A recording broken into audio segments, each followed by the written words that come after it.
મહીસાગર જિલ્લાના વાતાવરણમાં પલટો આવ્યો। લુણાવાડા અને આસપાસના વિસ્તારના વાતાવરણમાં પલટો। વહેલી સવારે લુણાવાડામાં વાદળછાયું વાતાવરણ જોવા મળ્યું।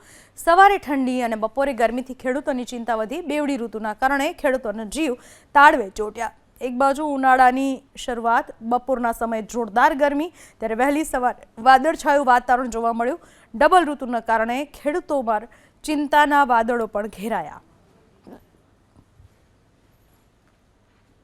મહીસાગર જિલ્લાના વાતાવરણમાં પલટો આવ્યો। લુણાવાડા અને આસપાસના વિસ્તારના વાતાવરણમાં પલટો। વહેલી સવારે લુણાવાડામાં વાદળછાયું વાતાવરણ જોવા મળ્યું। સવારે ઠંડી અને બપોરે ગરમીથી ખેડૂતોની ચિંતા વધી। બેવડી ઋતુના કારણે ખેડૂતોનો જીવ તાળવે ચોંટ્યા। એક બાજુ ઉનાળાની શરૂઆત, બપોરના સમયે જોરદાર ગરમી, ત્યારે વહેલી સવારે વાદળછાયું વાતાવરણ જોવા મળ્યું। ડબલ ઋતુના કારણે ખેડૂતોમાં ચિંતાના વાદળો પણ ઘેરાયા।